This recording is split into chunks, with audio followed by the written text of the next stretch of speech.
Hello, everyone. This is Dr. Garrett Smith back for another live stream, Love Your Liver live stream, and we're here. It's been a I don't know how you guys have been, but it's been a heck of a week for me. Might even say one of the toughest weeks I've been through ever. So, still here, still smiling, still finding solutions, still praying for solutions and making things happen. So we have a lot of stuff today. Wait, Joe, that's not the right title. That's not the right title, Joe. You got today. Let me show. I'll show the title on my screen until you got it made, Joe. Okay, so what are we talking about today? We're going to be talking about there's a new magic vitamin A that the Chinese have come out with. Like they literally called it magic vitamin A. Gosh, they're not telling you what influences is going into that, are they? And then we're going to go into Megan Stevens has concluded her mouse experiment with a super duper low vitamin A diet. And gerbils. They're all fine on a next to zero vitamin A diet. Actually, I'm just going to answer this question real quick. Maggie, you wanted to ask this. Is the Nutrition Detective Zeolite milled instead? It is milled or micronized. It is micronized. It's not nano. It's not ultra micronized. It's not nano. It's micronized. There you go. So, great stuff. And then we have, got to make sure I'm not talking in the background on my own video. And so we wanted to go over I got some studies. I got Megan Stevens stuff. We got 7 testimonials. So it's going to be, a long one, not super short, but not super long. So I'll go through them in order. So Joe, let's hit on that doc. Here we go. Oh, let me put it full screen view, full screen. There we go. I actually had everything ready significantly early. Some of you might have heard, I may have mentioned this.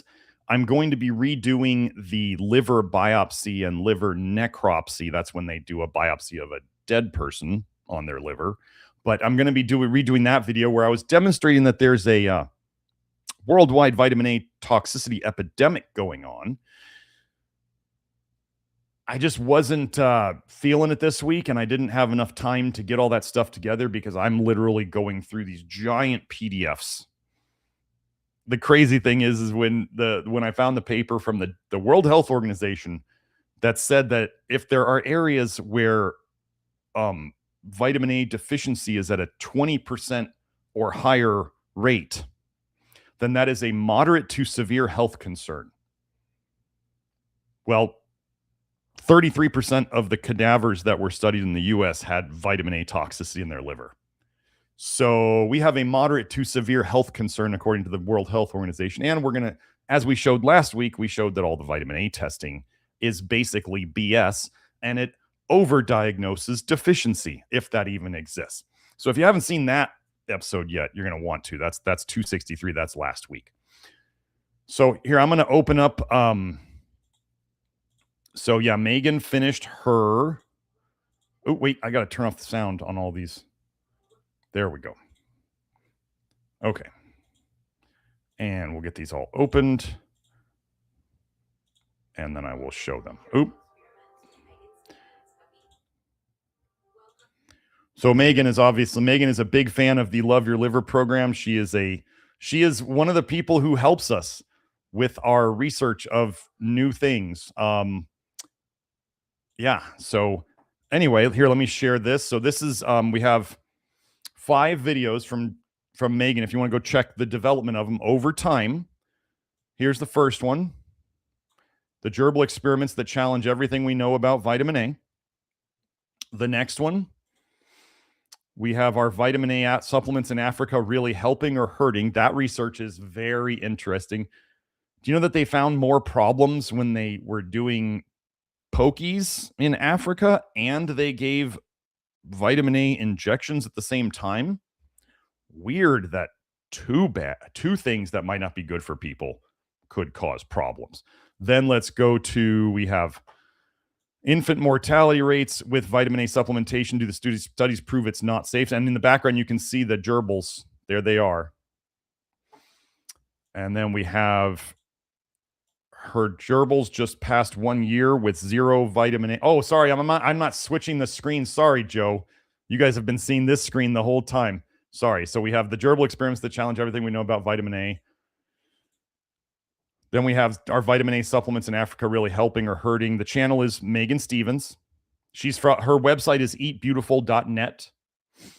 Then we have this one, infant mortality rates with vitamin A supplementation. Do the studies prove it's not safe? And her gerbils just passed 1 year with 0 vitamin A. Here's that one. And then we have the final one. Mouse study confirms eliminate vitamin A to improve your health. Okay, folks, even if you, Microberto on Twitter, MicroRoberto, Microberto found a paper where that basically they were putting vitamin A in the body and seeing how much came out for a while. And I forget if this was in humans or I think it was in animals. Something, it might have been humans, but I'm pretty sure it was animals. And what they found was that there was some, if you want to believe that vitamin A is necessary, okay, I'm not against it. I don't think anybody's going to get deficient eating any kind of normal, well, even a low vitamin A diet. And what they found was there was some disgustingly small amount of vitamin A that they couldn't recover, that they said was used. Okay.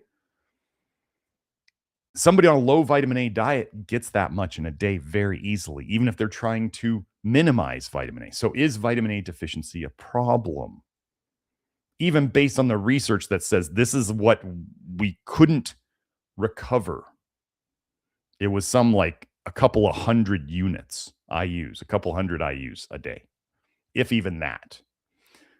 There's no way that you can really get below 100 units. Getting below 200 units is quite hard, or you're eating a really weird diet. That could be deficient in multiple things, which was what the whole thing about my presentation last week about vitamin A deficiency shows up in places where people don't eat meat. Oh, I don't know if you know this, but beriberi.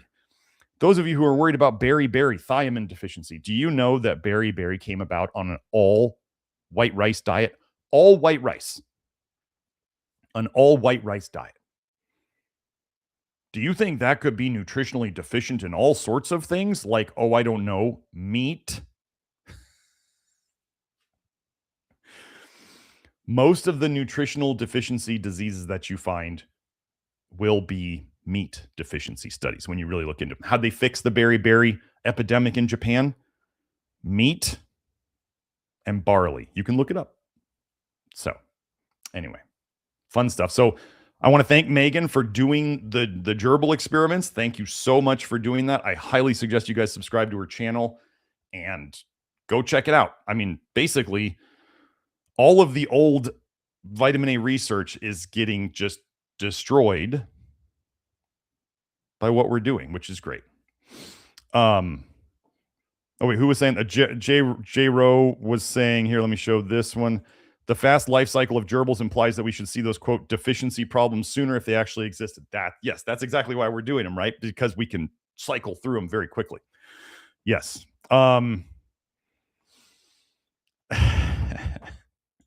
Okay, so let me get into, so we're here again. We're back on the, okay, let me close down these YouTube windows, and then we will start into the research studies. So I was on my YouTube, I check a couple of shorts a day, and I look at my homepage like once a day. And I came across, let me zoom in before Joe tells me to. I found a gentleman talking about this paper. Key pathophysiological role of skeletal muscle disturbance in post-COVID and myalgic encephalomyelitis / chronic fatigue syndrome, ME/CFS, accumulated evidence. So what I'm going to tell you, what I'm going to be going over today, folks, is the evidence in the literature that backs up what we promote as the proper, or the the overarching mineral deficiencies in the body and the overall overarching mineral excesses in the body.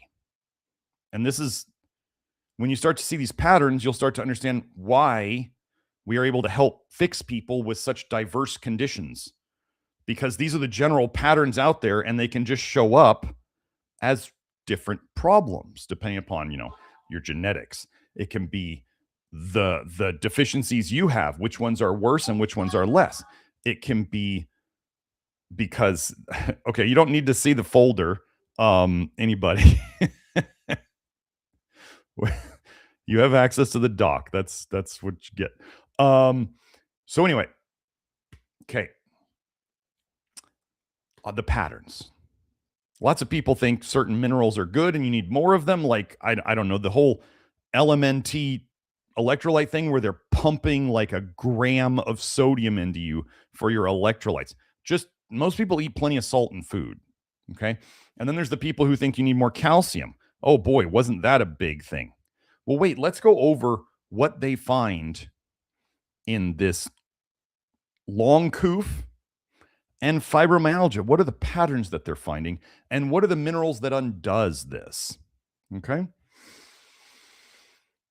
In a 2021 review article on the pathophysiology, the biochemical cause of, I'm just going to call it fibro, we postulated that hypoperfusion and ischemia, so that's not enough blood flow, not enough oxygen, can result in excessive sodium and calcium overload. In skeletal muscles of fibro patients to cause mitochondrial damage. Oh, you mitochondria nerds are going to have fun with this one. Since then, experimental evidence has been provided that supports this concept. Okay, so let me just go over something that we do here.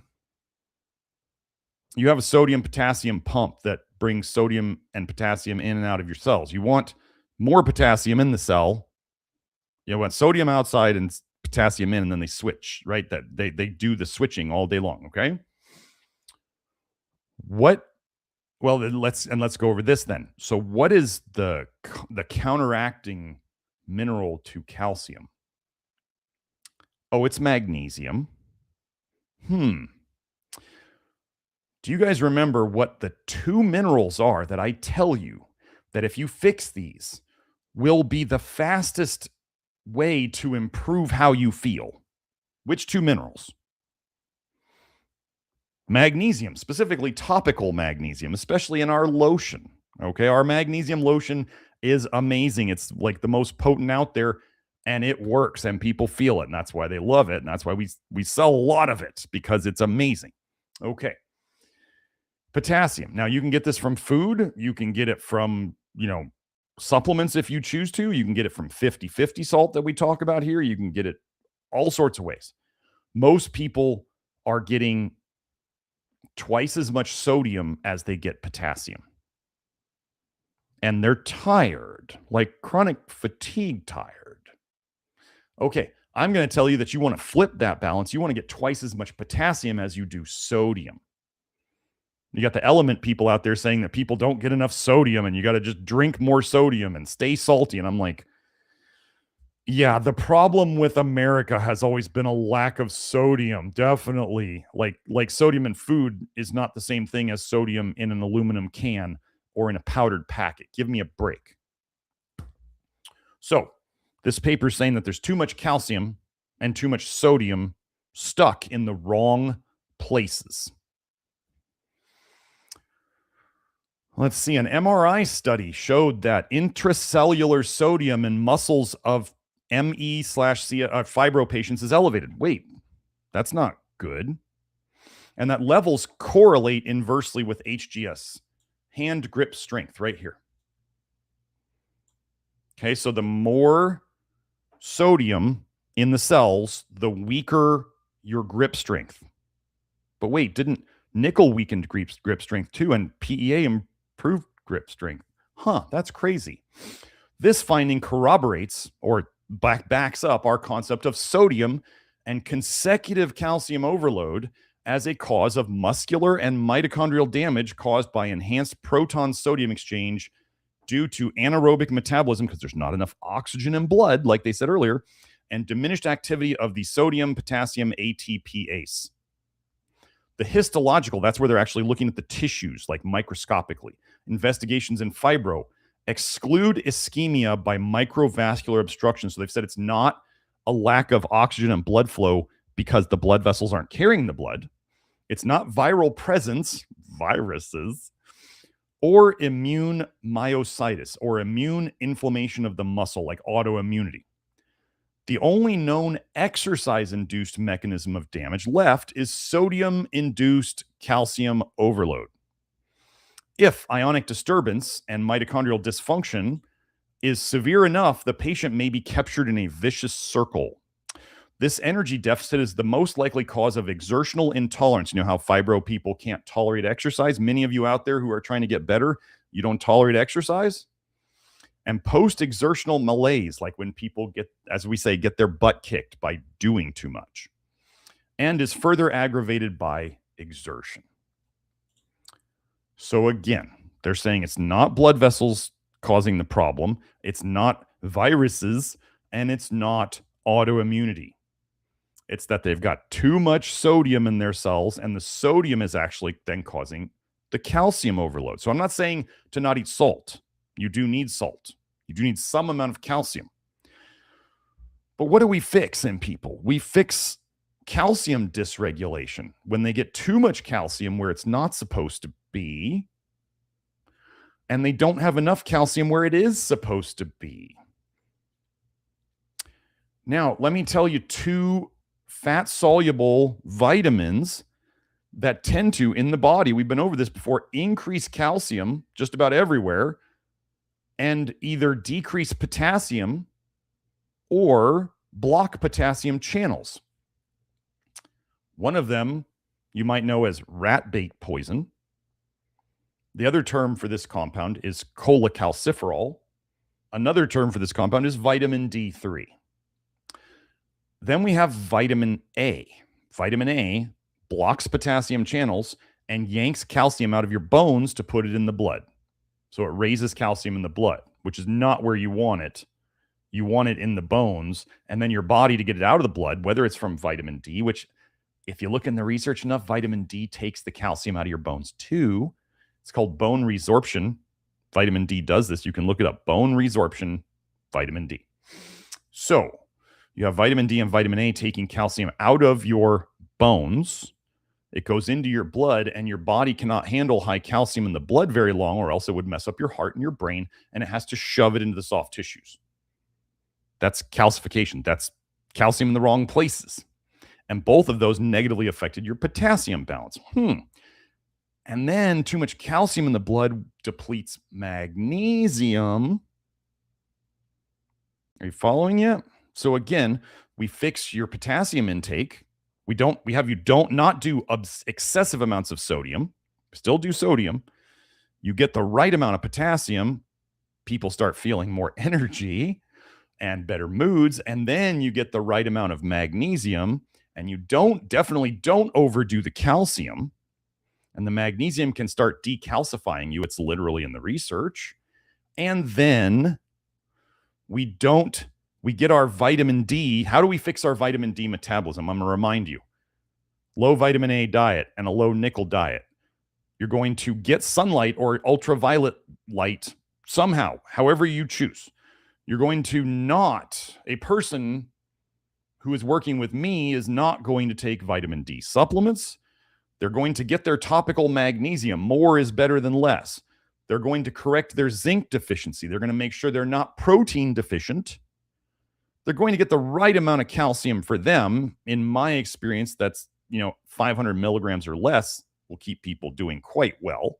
And then we have, if their symptoms show that they need it, vitamin K.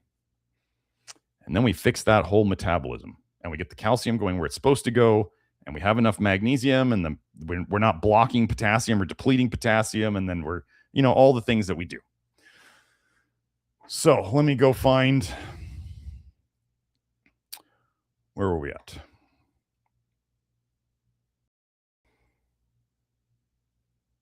Joe mentioned, what about kidney patients asked to reduce potassium? What ruins kidneys? Is it potassium or is it nickel, vitamin A, these other things? So I'm not, okay, look, kidney patient, if you're a kidney patient out there, I'm not telling kidney patients to go and do more potassium. If your doctor told you not to, like, you need potassium to live. You literally need potassium to live. So if you have a kidney problem and they're telling you don't eat potassium, wow, you follow completely that advice, you might get the results of, you kind of need potassium to live. So if you don't get much, however, your kidneys are under stress. So what is the best thing you can do to reduce the stress on your kidneys? We've already had multiple people who have had severe chronic kidney disease go on a low vitamin A diet and completely reverse it. So what would your first thing be? Well, oh wait, I told you vitamin A blocks potassium channels. So we remove the blocker. That's what we do. Okay. Here we go. Let me just hit on this one. Intracellular sodium in skeletal muscle is elevated. This is what they saw on MRI, and negatively correlates with hand grip strength in a 23 sodium MRI. So they marked it with an isotope study in resting or exercising muscle, depending upon muscle type. The rise in intracellular sodium is a precondition for damaging calcium overload. So again, it's not no sodium. It's not, I don't even say low sodium, but I'll put it to you this way out there. If somebody says, how do I know if I'm eating too much sodium? If other people tell you that your food is too salty, like multiple people, or they're kind of like, could you like salt your food separately because you put way too much on mine and that this comes up a lot?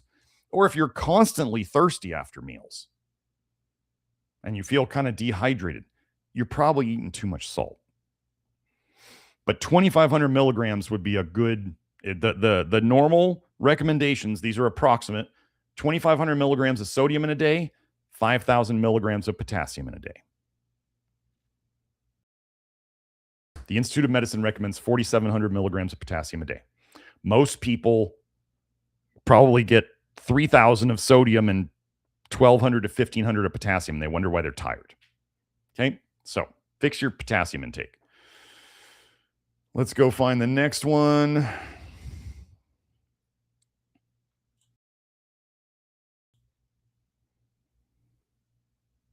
I think I think we've hit these pretty well.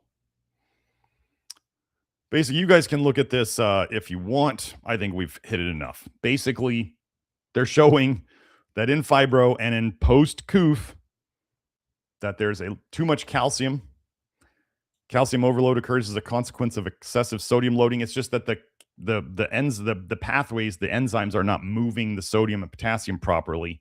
They get too much sodium, and then the sodium drags on the calcium. Sorry, and the calcium goes in. So anyway, so this is the pattern of too much calcium in the wrong place, too much sodium in the wrong place. Okay, so let's go on to some of the other ones. Okay, one of the things that we talk constantly about it was brought up on one of my comments the other day about, bioavailable calcium or copper. Bioavailable copper is so important, and people just don't understand that the free copper is the bad one and the bioavailable's not. And I'm like, it's nonsense created by an ex-hospital administrator, so it might be a psyop, who is aging about as well as a ghoul would. So you want to believe that guy who's aging and looking terrible, like worse all the time? I mean, you can. I'm not going to say any names. But if you're looking to root cause things, you might find him. Okay, here's the paper. High serum copper and copper zinc ratios correlate with impairments in bone density, physical performance, and overall health in a population of elderly men with frailty characteristics. So high copper and not enough zinc to copper correlating with weak bones, weak strength, bad health. Now, there's going to be the copper apologists who are going to be like, oh, no, the copper's going up to protect them. Oh, my goodness. If you actually still believe this, you're in for a rough time. Why?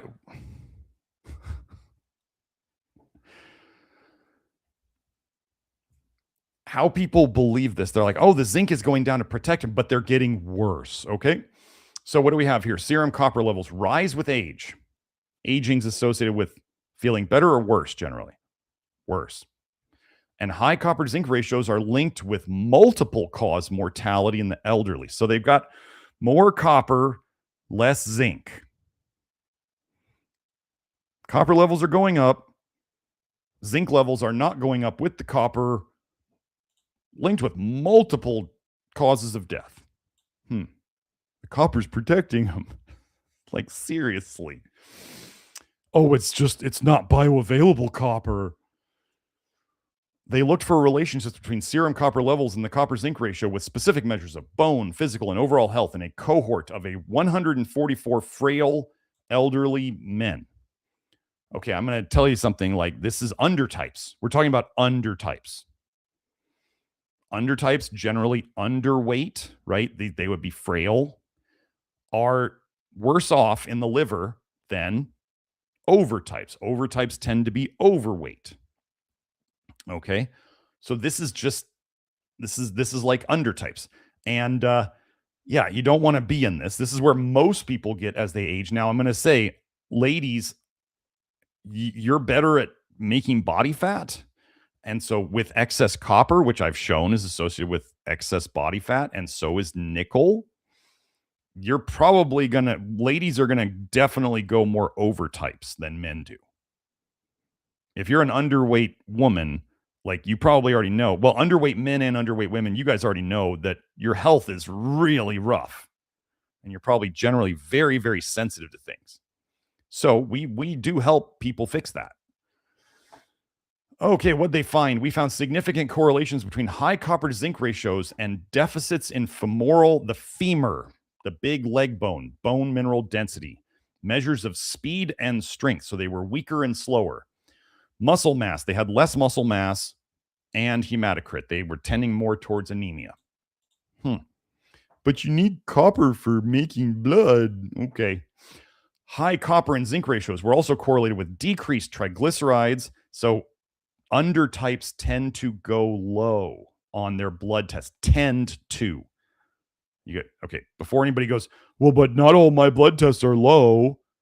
You understand the word tend, T-E-N-D? You might need to look it up. Tendency. That doesn't mean always, okay? High copper to zinc ratios were correlated with decreased triglycerides and increased reliance on ADL assistance. That's activities of daily life. Less zinc, more copper. They can't do as much stuff for themselves. This study identifies specific deficits associated with high copper to zinc ratios that span multiple organ systems. What's the driver, though? The liver. And supports earlier studies indicating that serum copper levels in the copper-zinc ratio may serve as useful predictive biomarkers for poor health in the elderly. Gosh, we could look at copper and zinc in the blood and predict how messed up they're going to be as they age. Okay, let's keep going. So that's copper. So we generally work on bringing down copper. Now, I'm going to tell you, if you're a type that has low copper, that's worse than high copper, unless you earned the low copper. If you earned the low copper through like a low vitamin A diet and a low nickel diet and a low copper diet, and you eventually got your copper down, you're probably noticing that you feel really good. But if you are sick and you're in the early stages of this, or you're just finding this, and you know you have low copper already, and especially if you're underweight, you have a bigger problem than somebody with high copper. This is the same thing with vitamin A. When we have people who come to us with low vitamin A, they're more messed up than the people who come to us with high vitamin A. This is the undertype. The tendency of an undertype is to be underweight and to have sometimes low levels of things like vitamin A and copper. Okay. So let's go into this one, association. So one of the biggest things we deal with, okay, so let me clarify again here. A lot of you undertypes might be going, and I've been over this before. Everybody says I'm just so lucky to not be fat. They're like, you should be happy you're skinny. And yet you undertypes are just desperately trying to gain some weight. You're shoving food down. Like I've had undertypes shoving down 5,000 calories a day to gain 2 pounds. Could you imagine that? That's a lot of work. So they're shoving down all this food. They're hardly gaining weight and they don't feel good. But everybody's like, at least you're not fat, right? So there's not a lot of research on undertypes, right? Because like when they talk about obesity will send you to the grave early. Nobody talks about the research that underweight people, chronically underweight people actually die sooner than morbidly obese people. Okay, it's in the research. So the grass is not always greener, okay? So anyway, what I'm getting at is I'm one of the few people out there who talks about both. We fix both very much the same way. Yes, undertypes may need a bit more fat, added fat in their diet to keep their weight on, because we definitely don't want them losing weight. But as they get better, they'll start gaining good weight. And then as we get overweight people less toxic, then they often start losing weight. And they feel a lot more like exercising, and all this. Both types feel more like exercising. So when I'm talking about here, I'm talking about the major patterns. The major patterns are high calcium, high copper. There's going to be too much nickel in just about everybody. The main pattern is high ferritin. So we're talking about overtypes here. Most people are overweight, right? So we see high copper, high vitamin A, high iron, high nickel. That's the main pattern. So I'm going by the main patterns here, okay? Association between body iron status and biological aging. Studies of leukocyte telomere length suggest blood iron levels are positively associated with cellular senescence and accelerated aging. More iron in the blood, accelerated aging. In adjusted models, a 1 standard deviation increase in serum ferritin was positively associated with higher standardized levels of these things they measured to show aging. Dunedin pace, Grim Age Excel, and Pheno Age Excel. Okay.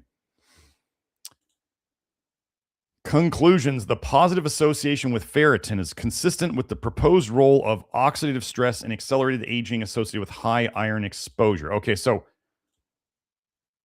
rust. Iron rusts. It oxidizes. So then it puts more stress on you. So now imagine, now I'm not saying to eat a bunch of antioxidants, but imagine if you got too much nickel. Nickel oxidizes stuff like crazy. Oh, you got too much copper. Copper oxidizes stuff like crazy. You ever seen copper rust? Like the turquoise bluish color on copper? That's what I call copper rust. And then there's iron rust. So you got all these things in you that are basically rusting, oxidizing. And then your liver, what we want you to do is to have your liver able to make glutathione and superoxide dismutases and do the other things to protect you with its own antioxidants, rather than you eating a ton of antioxidants from plants, which then slow down your natural detox pathways like ADH and ALDH. So let me see. Was there anything else in this paper? Nope, that's it. So bringing ferritin down is very, very important. Oh, Joe says my new computer's working well. That's great. I mean, I'm on a new computer. That's why things have been weird the last couple of weeks. I bought a new computer, and then the new computer couldn't do what it was supposed to do. That's why it might have been glitching last week. And so I returned that, and then I got a new computer. I had to spend about twice as much. I was not very happy, but I upgraded the RAM a bit already, and it's Joe says it's doing good. So we're happy about that. Okay, so now another mineral, 2 other minerals that we talk about a lot. Let me make this bigger. Serum, zinc, and selenium. Two of the minerals in Keystone Minerals. Keystone Minerals is one of might be our most popular capsule supplement. I don't know, lactoferrin maybe. People love lactoferrin. Keystone Minerals is out there. There's Keystone Minerals plus niacin, so you get your flush niacin to run your detox system. we make a lot of good things. So serum concentrations of zinc and selenium in elderly people results in healthy nonagenarians, centenarians. Those are 90-year-olds. Trace elements such as zinc and selenium play an important role in maintaining the metabolic homeostasis in elderly people, and the risk of deficiency seems to increase in proportion to their age. Zinc and selenium concentrations as indices of the micronutrient status in healthy subjects over 90 years are scarcely analyzed and could represent a model for studying the physiology of successful aging. Our aim was to investigate zinc and selenium concentrations in the healthy persons over the age of 90 years. Now, again, in the research, they'll be like, oh, zinc's an antioxidant. Oh, selenium's an antioxidant. That's not why we're taking it. Okay. Just forget the whole antioxidant thing. Don't try to force antioxidants down. You want to get the right minerals, and you want to avoid the proper toxic things. And then your body fixes stuff. So what'd they find? A significant decrease of selenium and zinc values was demonstrated in Group A when compared with Group B in both males and females. Well, what's Group A?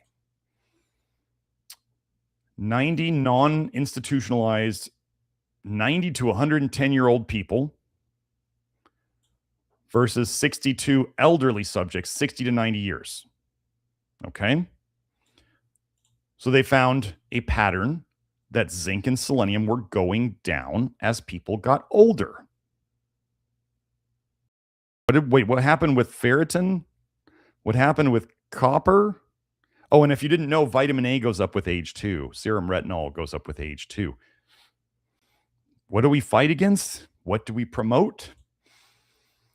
So, however, even though they said they saw a general decrease, a decreased trend as people got older, but what did they see?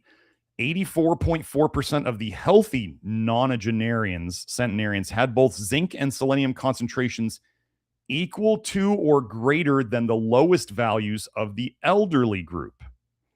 And only 3.3% of those cases showed zinc and selenium deficiency. So the people who were doing the best, the healthy ones, were doing as well as the 91 to 110-year-old folks were doing as well as the worst of the 60 to 90-year-olds. Consequently, a prospective and follow-up evaluation of zinc and selenium could be proposed as a good index for the correct monitoring of the micronutrient deficiencies that could represent an early sign of disease. Why not just give them zinc and selenium? Or you could have somebody out there writing articles that selenium is bad. Selenium's bad. It could be why you're not feeling good because you're taking selenium supplements. Okay. Good article. Some of you will know what I'm talking about. So let's go into this one.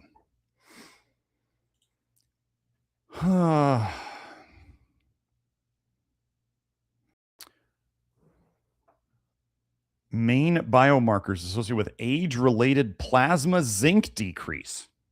As they got older, their zinc went down. And their copper-zinc ratio in healthy elderly from the zinc age study. Zinc plays an essential role in many biological processes, including immune response. Impaired zinc status promotes immune dysfunction, and it has been associated with enhanced chronic inflammation during aging. We investigated the association between zinc levels and some biomarkers in basically 1,100 healthy elderly from 5 European countries to increase the accuracy in the assessment of the zinc status. Plasma zinc decrement going down was most strongly predicted by age. Now, it's going to get better because they don't want people to take supplements and figure it out. Pay attention to this. It suggests that, copper to zinc ratio was positively associated with markers of systemic inflammation and age, and negatively associated with albumin serum levels. Copper zinc ratio goes up. Markers of systemic inflammation went up. Copper zinc ratio went up with age.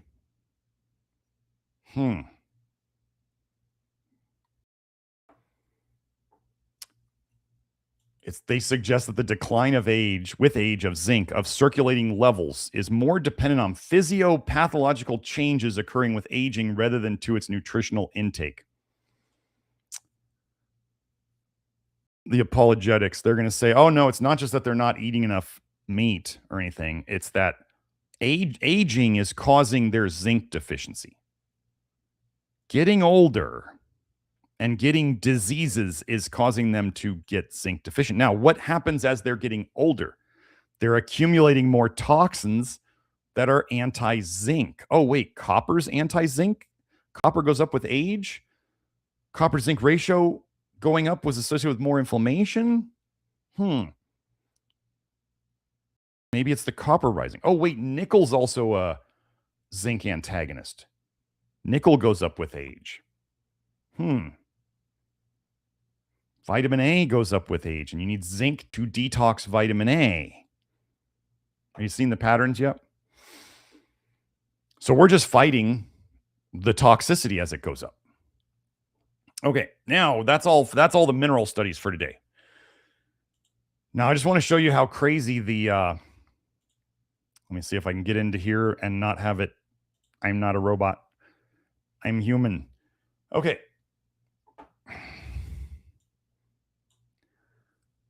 So this paper, this is on Sci-Hub. Can't find it anywhere else. Allergic contact dermatitis due to nickel in a neoprene wetsuit. The purpose of a system is what it does. Vitamin A going up with age, copper going up with age, ferritin going up with age, nickel going up with age, all these other toxins going up with age. And then we have zinc going down with age and selenium going down with age. And I don't even think they did molybdenum as a study. I bet you could find potassium generally going down with age. And I bet you could find magnesium going down with age, but I didn't look up those because I already had enough for today. Why is there nickel in a neoprene wetsuit? Why? A very tightly fitting piece of clothing. Okay, so here we have, she got a 31-year-old woman relapsing eczema on her limbs, especially the wrists, neck, and thorax after wearing a wetsuit for water sport. They tested her. She had a reaction to nickel sulfate. A closed patch test. So they covered it up. They put it on and they covered it up with a 1 by 1 centimeter. 1 by 1 centimeter. It's that big.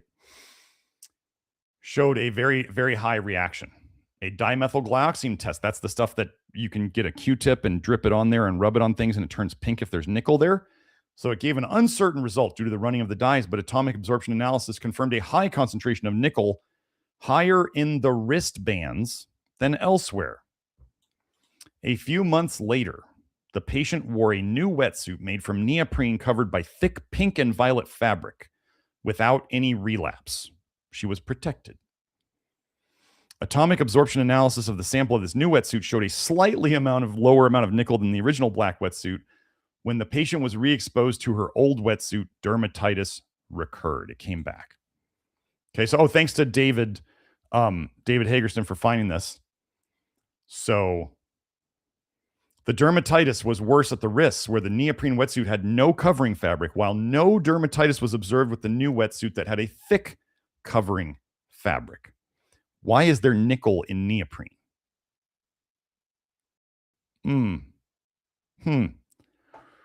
Weird.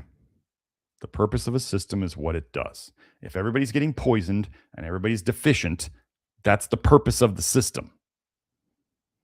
Oh, no, it's just an accident. Nobody knows. No, there's people who know. Because how am I able to go through the research and find this stuff then? I thought this was interesting. I was talking to somebody who was getting radiation treatments for colon cancer.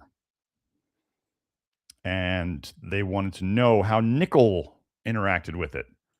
Toxicological interactions between nickel and a conductive metal, so it's electric, if you will, and a ferromagnetic mineral, so it's magnetic, between nickel and radiation on chromosome damage and repair. This one's pretty simple. Our data suggests that pre-treatment with nickel, so if somebody had nickel toxicity and then they go and they get radiation exposure, interferes with the repair of radiation-induced DNA damage and potentially causes mistakes in DNA repair. Well, that'd be weird if radiation caused cancer. If people are getting more and more nickel toxic and cancer's going up, and you're always going to be exposed to some form of radiation out there. Anyway, yeah, nickel's bad. That's all I need to say about that. Nickel makes everything worse. Now we get into the magic vitamin A paper, literally. This is just going to be a study in conflicts of interest and how companies are lying through their teeth. And so you understand, when you see particularly Chinese research, how shady it is. Okay? The anti-aging potential of vitamin A's new derivatives through metabolomic profiling. This study aims to evaluate the potential biological functions of literally magic vitamin A, MVA, in skin health management and skin aging through the metabolomics analysis. Oh, first, I need to thank Kelsey for finding this paper, bringing it to my attention. So remember, it's magic vitamin A. Magic's real, right? Or is it only real to certain people who believe in certain things? Okay. This suggests that magic vitamin A treatment substantially alters the cellular metabolic state. Is that good or bad? Wait until you find out what it is. The box plot analysis indicates that magic vitamin A altered the levels of several metabolites, including 18-beta glycyrrhetinic acid. This is not made in the human body. This is a derivative of glycyrrhizin from licorice. Oh, wait, it increased palmitoyl ethanolamide production. 17-AAG, L-arginine, and dehydroepiandrosterone, DHEA, all of which exhibit significant biological effects in anti-aging, anti-inflammatory, and antioxidant properties. Okay, so if you give somebody something that increases their body's production of anti-inflammatory compounds like PEA, do you think it's doing a good thing, or do you think the body is saying, oh, crap, here comes poison? Yeah. Let's keep going. Let me see. Where was it? What I wanted to find. Now I'm going to have to go with what Kelsey told me here. Let me see. All trans. Nope. Kelsey, I forgot to finish looking for this. Kelsey told me that this was basically their magic vitamin A. Was 2 tretinoin molecules bound together. Okay. So 1 tretinoin or all trans retinoic acid was bad enough that they had to stop a study on veterans because it killed too many of them. I'll go over that. So then they thought, let's put 2 together. This will be good. But I forgot to check on the structure first. Okay, let's review. First they're going to pump it all up, and then they're going to, let's review how bad vitamin A is for you. However, the use of retinoids faces several challenges. And we're going to get into Asians and their ALDH levels, because 50% of the Asian population has genetically low ALDH. Retinoic acid, also known as tretinoin or retin A, is the metabolically active form of vitamin A responsible for its ultimate biological effects. So again, folks, they're saying vitamin A, active vitamin A, one of the forms of active vitamin A, is literally something that the pharmaceutical companies make as tretinoin, all trans retinoic acid, which also means they should not be able to patent it because it's found in your body. But yet they keep making it. Oh, but they're not going to make a profit. Why would they make it? I don't know. The purpose of a system is what it does. They're making plenty of money. And if you haven't seen my infertility psyop, on vitamin A, it's also making people infertile. Okay. So, due to this metabolically active vitamin, its potent skin irritating properties at high doses, retinoic acid is restricted to prescription use in dermatological treatments and is prohibited in cosmetic formulations. Must be dangerous. In contrast, retinol and retinol esters are the dietary forms commonly referred to as vitamin A. Retinol esters, which is retinol bound to a fatty acid ester, exhibit significantly higher tolerability on human skin than retinoic acid, making them widely used in cosmetic formulations to reduce wrinkles, fade pigmentation, and improve acne. Okay, remember, a yellow peel, a chemical peel called a yellow peel, is literally tretinoin as a peel. I find it very unappealing. No, anyway, so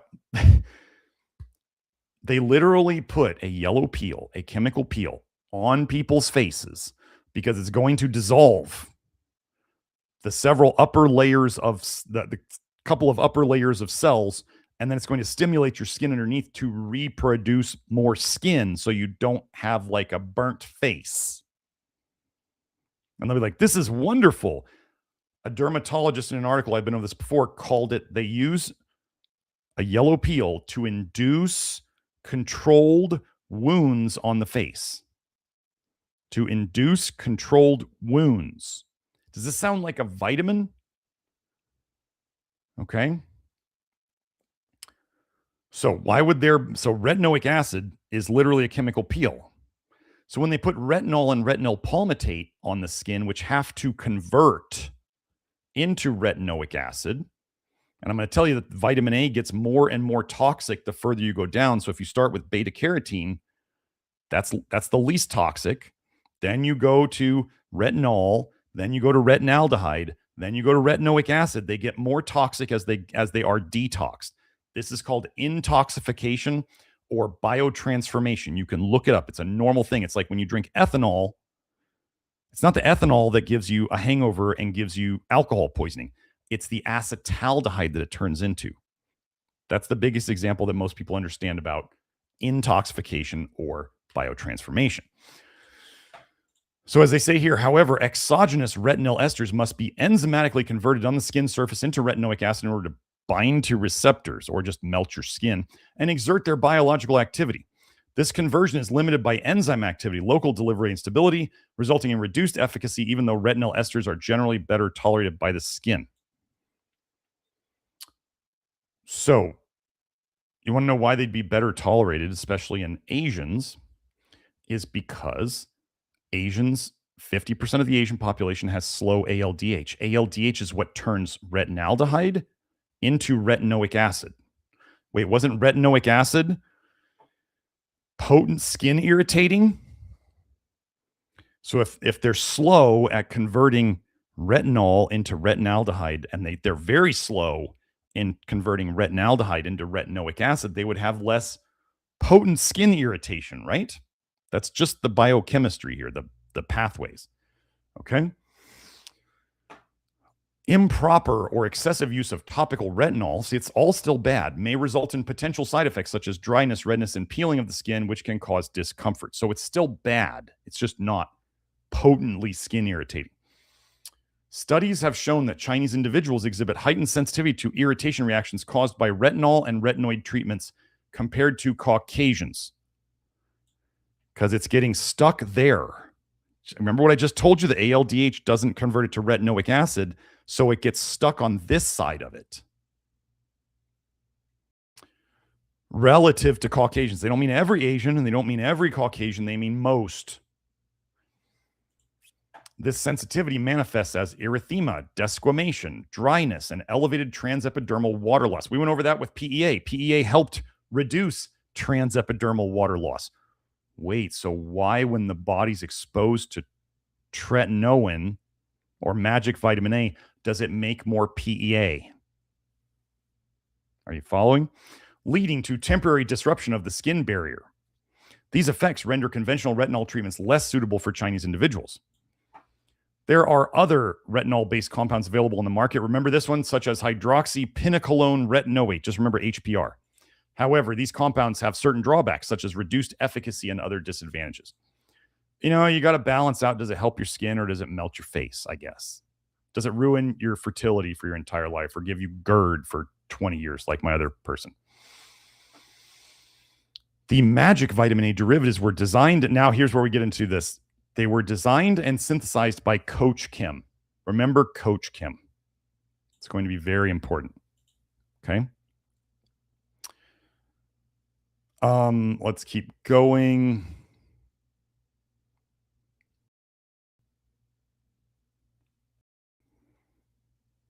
So they have, here's the MVA structure. I'll have to look that up. And here's the ISO MVA, but it's magic vitamin A. Oh, this is what I wanted to go over here while we're here. Cell viability. Let's go into this one. Share this tab instead. Let's go. So we have retinol is the RET, HPR is the hydroxypinacolone retinoate or whatever, and then we have MVA and ISO MVA. This is cell viability.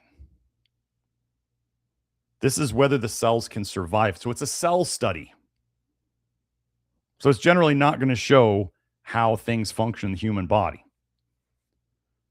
Which were the worst? Cell viability, the lowest cell viability of all they looked at.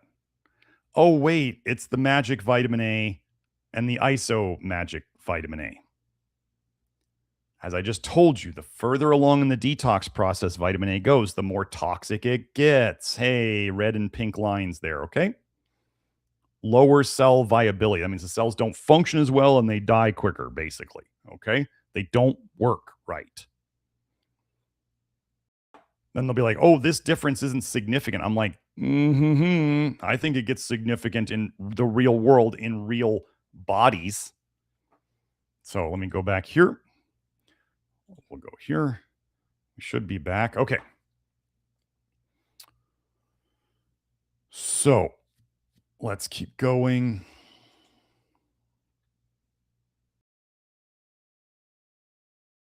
So remember Coach Kim.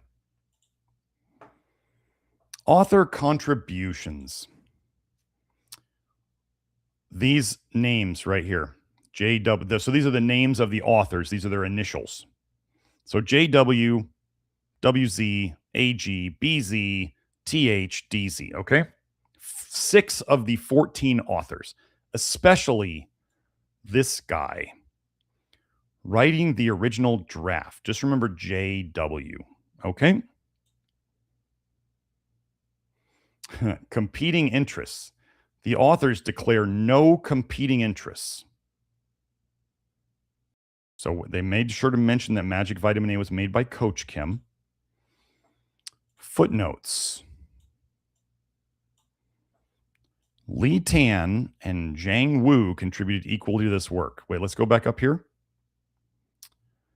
Zhang Wu wrote the original draft. Let's keep going. Contributor information. Zhang Wu. Email johnnywu@coachkim.com. Is it like what? Farming While Beige? coachkim.com. www. He's hilarious. If you haven't seen Farming While Beige on YouTube, he's hilarious. Anyway. So the main author, the guy who wrote the original draft, he literally works for Coach Kim, yet there's no competing interests. Are you seeing, like they literally told you in here that this is a fraudulent paper. They're literally lying to you. And they're going to tell you that vitamin A is wonderful and it's good for you and you need it. So that was a fun one. So thanks for sharing that one, Kelsey. Didn't think I'd find the conflict of interest so blatantly appalling. Okay, so while we're on tretinoin, I want to remind you guys. I want to remind you that the mainstream will keep saying that vitamin A is good for things. Okay, so what about tretinoin, which is part of the magic vitamin A? Tretinoin, the prevention of keratinocyte carcinoma, basal and squamous cell carcinoma of the skin. a Veteran Affairs randomized chemo prevention trial. Now, this is the same. This is where they gave Retin-A cream to vets. The folks who served the country because they thought it would prevent skin cancer. Because there's this myth that vitamin A prevents cancer. What'd they find? Keratinocyte carcinoma is the most common cancer in the United States with no proven means for prevention other than systemic retinoids, which have significant toxicity and sunscreen. Gosh, who do you think wrote this paper? Topical tretinoin has been used for KC chemo prevention, right? Using toxins or drugs to supposedly prevent cancer. So it's been used for this, although this use is unproven.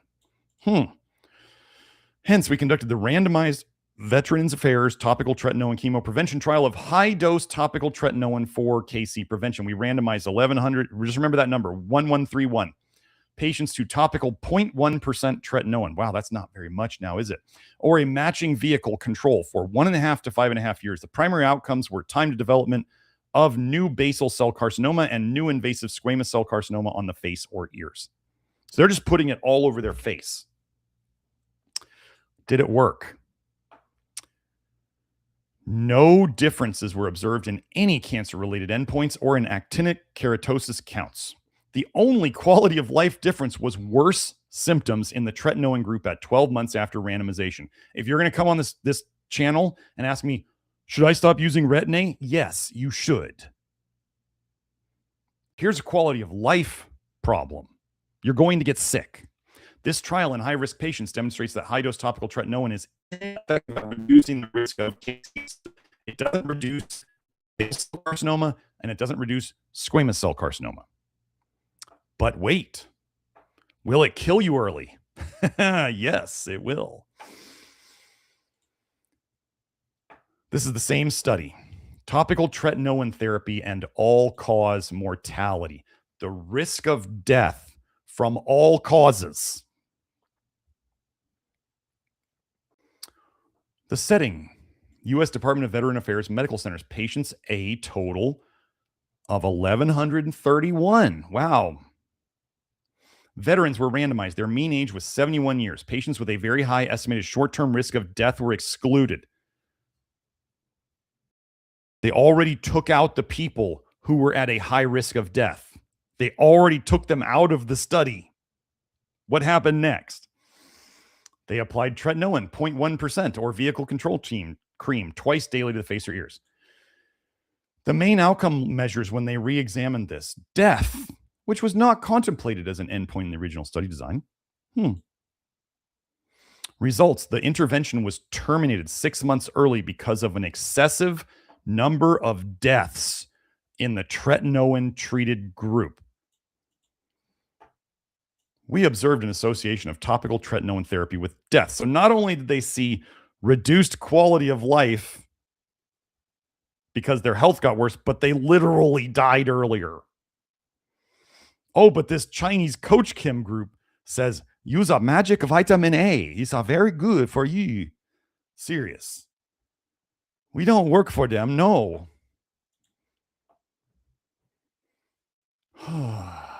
So that's okay. That's all the research studies. So we've now gone through all of these.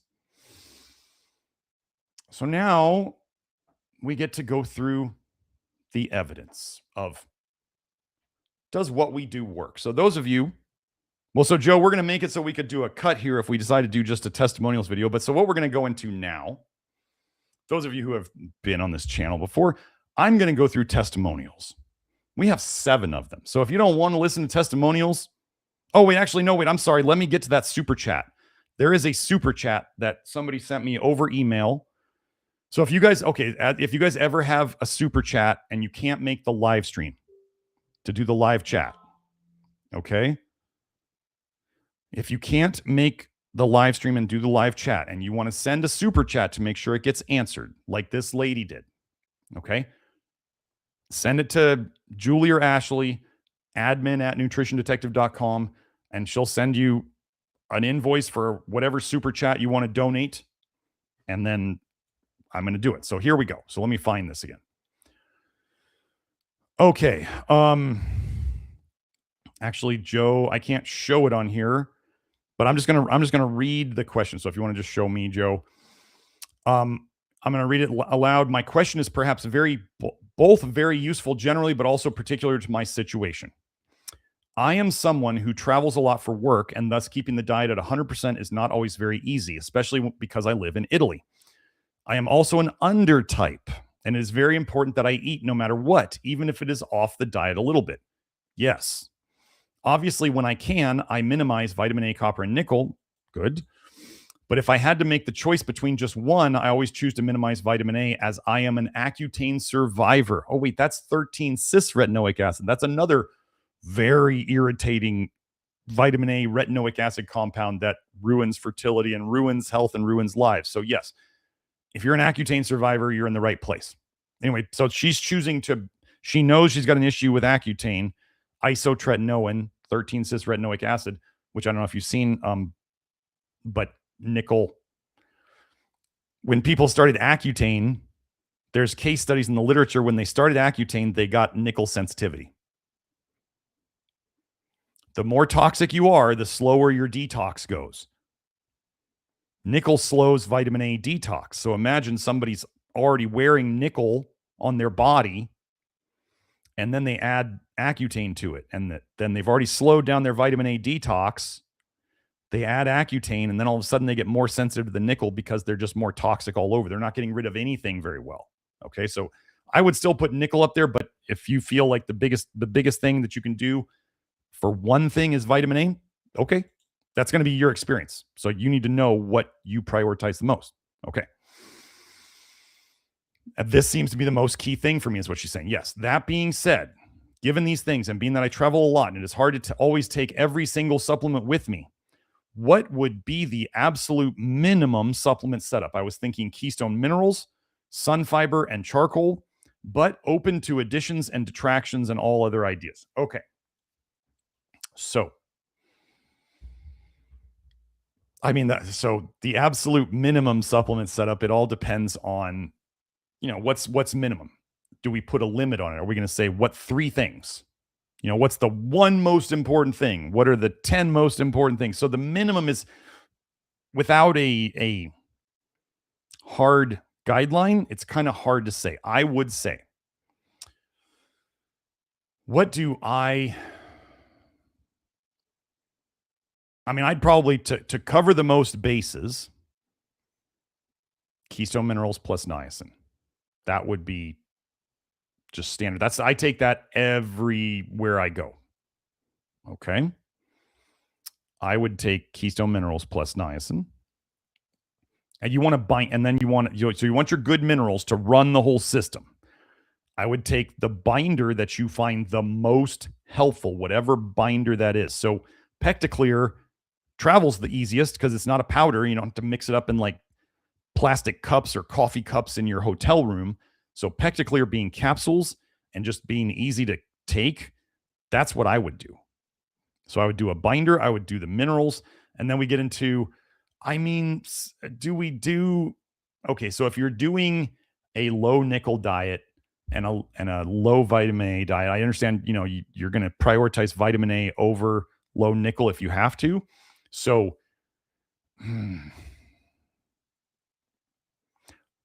Sun Fiber is if you notice that Sun Fiber really helps your bowel movements.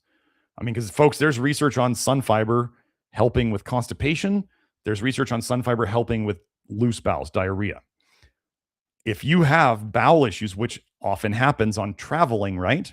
So if you know that your bowels and traveling don't get along, and Sun Fiber helps you poop better, whether it's helping have less loose bowels or having less constipation, then you might do that. You may want to take, if you do tend to get really constipated, you might even want to take some magnesium pills with you. That would be an option. So yeah, if you're trying to do low nickel, there's not going to be a lot of fiber options when you're going out to eat. So Sun Fiber might be very good for you. I would personally, you asked about charcoal. You might want to take charcoal with you just as an emergency, like if you think you get some food poisoning or if you want to take a second binder. But if you do PECTAClear, you're covering the MCP, which gets in your blood, and then you're also getting alginate, which is literally a fiber that absorbs nickel really well, and it stays in your gut. So the alginate, if you guys look it up, alginate is a soluble fiber. So with the PECTAClear, you're getting modified citrus pectin, which is a soluble fiber, but it can get inside your bloodstream, and you're getting alginate, which is also a soluble fiber. And then you're getting a binder. Sun fiber is not a great binder. It's not a binder per se. It's food for your gut bacteria. So you're going to have to kind of weigh, how do these things help you? And if you're finding it hard to avoid nickel on your work trips, but you can avoid vitamin A, then you might want to prioritize the PECTAClear or the sodium alginate, potassium alginate, Pectisol, whatever, to grab onto more nickel if you're going to be eating it. See, charcoal's not great at grabbing onto nickel. Charcoal grabs onto all sorts of stuff. And like if I have charcoal around, it's always going in my detox sludge. It's easy. And I can take like a tablespoon at a time and it doesn't make me constipated. If it makes you constipated, then you got other issues. Okay. So we got Keystone plus niacin. I mean, you can decide if you don't want to do the niacin version, you can just do the regular version, but I would always want a bit of niacin going on. Then we got whatever binder you want, which you could cover the soluble fiber bases and the binder with something like PECTAClear or Pectisol and the alginates. And then we would have, so a lot of times when people go traveling, they have trouble sleeping. So I would then probably either do the magnesium lotion or a potassium supplement if that really helps you to have better energy and sleep better and all that stuff. I would pick one of those two electrolytes. If you can do both, that's great. But if you had to pick one, I would go with the one that helps you more. So, yeah. I think your short list was pretty good. I think it could be improved a bit. But, yeah, if we just, that's what I'd pick. If I had to only pick 3 things, that's how I'd pick it. Okay? So, thank you for that super chat. Okay, now let's get back to the testimonials. Okay. Joe, you can show it whenever you're ready. So here we go. Testimonial number 1. FYI, I've been low nickel for 2 months. Ground beef, chicken, white rice, apples, bananas, and dates. And had a dental crown replaced on the lower right side. Okay, moving in the right direction. I bet he had some detox after that. Most of the ashy, dry, and irritated skin around my large knuckle where the metacarpal and proximal joint come together has cleared up. Maybe 2/3 better. The skin is no longer tight and slightly painful. There has been less of an itch at the top of my head, and my bottom lower lip that has been chronically chapped for what seems to be 20 years, like my knuckles, is about 2/3 better. Let me add to this before I go further that I had what they called psoriasis on my knuckles, and I had dandruff forever. So I was doing stuff out of what I'm saying is I was detoxing out of the same areas as this gentleman was. Okay. Yeah, so let's keep going. Even the niacin salve, the zinc and niacin salve, which is an amazing product, but it didn't do much to tame the chapped lip. We have several testimonials to the zinc and niacin salve, so hold on. So yesterday, I decided to have 1 meal of ground beef, white beans, that's a nickel problem, barley, I'm assuming you meant barley here, and oatmeal, all mixed together with 50-50 salt and a teaspoon of MSG. Okay, so we got beans, barley, and oats. And I'm assuming it wasn't pearled barley. Pearled barley, if you guys didn't know, pearled barley is a refined grain. Pearled barley is okay on low nickel. It's white. It's literally white. Okay. The other barley, pearled barley, if you want to do barley, is okay on low nickel. If it doesn't say pearled, then don't eat it. Okay. So he had quite a bit of nickel here, most likely. This bowl of food had been, before low nickel, a consistent 2 or 3 meals a day for most of my Love Your Liver time, with the addition of MSG last year when Dr. G introduced it to the Love Your Liver program. Well, Kelsey did. I even had a scoop of ND zeolite in water immediately prior to eating. So, okay, so he had a scoop of zeolite to soak up the nickel that he knew he was about to eat. And maybe he just wanted to have this meal because he liked it. And maybe he wanted to see what would happen if he reintroduced a big old blast of nickel into his system. Well, what happened? This morning, my hands still look and feel like they have retained their improvement, having gone low nickel, and my scalp doesn't seem itchier. However, my lower lip is again chapped and flaky. Not even 24 hours.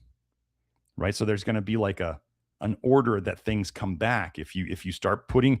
So if somebody says, can I just not eat, if I go low vitamin A, can I go back to eating whatever I want afterwards?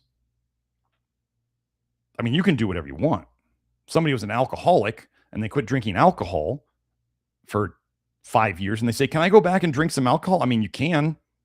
Is it going to go well? Probably not. Right? So let's keep going. So the lower lip came back. It's a bit of a downer. However, I'm even more convinced my body pushes trash out through my head. I have this same thing. Oily skin around my head and neck, dark earwax, itchy scalp, flaky chapped lip, and past dental issues. So I had dandruff. I had the dark earwax. You guys have heard me talk about earwax a bunch of times. Even the stuff, the cleaning behind your ears. Oh, that's like a version of earwax. I'm sure of it now. I had that. I have a lot of sinus stuff. So I think I detox out of my head too, very much. Where you detox out of is where you'll have your most symptoms. I've been Love Your Liver for about 4.5 years. I really thought the chapped lip issue was going to clear up some time ago, along with the dark earwax, mainly in my right ear. These have been persistent issues throughout my LYLL journey. Anyway, well, now I know why my lower lip has been chronically chapped and what to do about it. Thank you, Dr. Garrett Smith. I would not have figured this out on my own, and I'm so grateful, happy, and relieved for these and other improvements not named in this post. And thank you for mentioning on a recent live stream your suspicions about the Nutricost niacin. While I've been consistently flushing on the Nutricost brand and have only been almost through one of their 250-gram containers, I'm happy to use something else and excited about what you will be discovering and revealing next. Onward and forward. Yes. Yes. Joe, I'll get to that super chat after the testimonials. So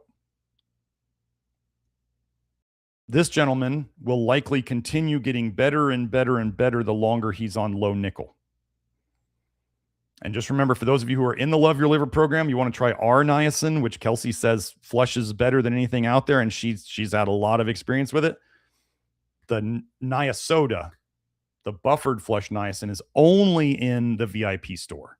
So if you want to get that, there's 100 milligrams and 250 milligram pills of that. And then if you want to get the 500 milligrams of just the regular flush niacin or the 25 milligrams of flush niacin, those are in the both stores.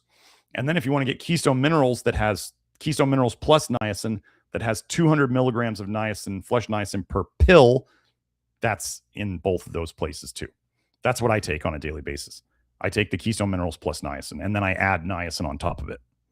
You don't have to do that, but that's what I do. So I always like to have the Keystone Minerals plus niacin around in case, let's say, I run out of my other flush niacin, or I just go on a trip and I want to take minimal stuff. That's why I like that. Testimonial number 2. Just wanted to share some promising experiences since starting nickel detox and the routine that's working for me. I feel like I've been at a plateau with the Love Your Liver stuff since the MSG breakthrough, but have been relatively consistent.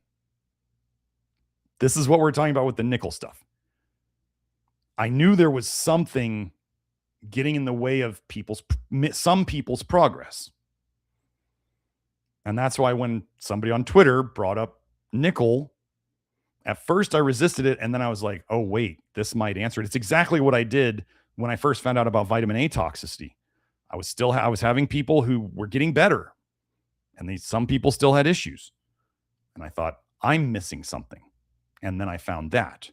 And then now there's the nickel thing after the low vitamin A thing. After the nickel stuff started being discussed, I decided to rework my routine around that, and it's been like a whole different experience. I just took out all the stainless steel food contact surfaces in my kitchen and started Pectaclear. Been using it for like 3 weeks now. Okay, here we go. If you jump right into nickel detox, you're begging for a butt kicking. So just know, some people are going to do it regardless of what I say. They don't believe me. You think you're tough. Okay, If you're going to be dumb, you better be tough. That's the saying. The first week was rough because I started full dose. I had low energy and had styes in both my eyes / weird rashes pop up. Detox, right? This week, I feel like a whole new person. My skin looks the best it has in like a year. Digestion is solid and energy is up. Also noticed less hair shedding. Super excited to continue this journey and starting to experiment with PEA 2. Testimonial 3. So this was starting, I guess, getting it wrong first. They're talking about back in 2023. Blood work, then an endoscopy scheduled. I gave myself 2 months to heal on my own and set myself back doing it. Apple cider vinegar on an already reflux damaged throat. I'm not putting this person down. I'm going to tell you folks, apple cider vinegar doesn't fix reflux. It might help the symptoms, but it doesn't fix anything. And yes, you are literally putting acetic acid on your damaged throat. Okay. Then betaine HCl, right? Charles Poliquin used to advise this, that you take betaine HCl pills until you get a burning sensation, right? Up in your esophagus. Following a protocol that said increase until it works. I got to 5 or 6 and burned my vocal cords. It hurt to talk and sing. If you haven't seen my GERD episode, you should watch it. Okay. The biggest cause of your reflux and your GERD is nickel toxicity. The endoscope came back, esophagitis and gastritis. So irritation, inflammation of the esophagus and the stomach. PPIs, proton pump inhibitors, acid blockers. For 60 days, did nothing. That summer was the worst of my life. Mostly the fear that this only goes one direction. If it was nickel toxicity and people didn't know that, and they continue to eat the same healthy foods, or they're using tons of stainless steel pots and pans, or they're a barber or a hairdresser touching nickel things all day with their bare hands, you know, in all these sources, wearing earrings, wearing a white gold wedding band, which I did for 20 years. Yeah. Here we go.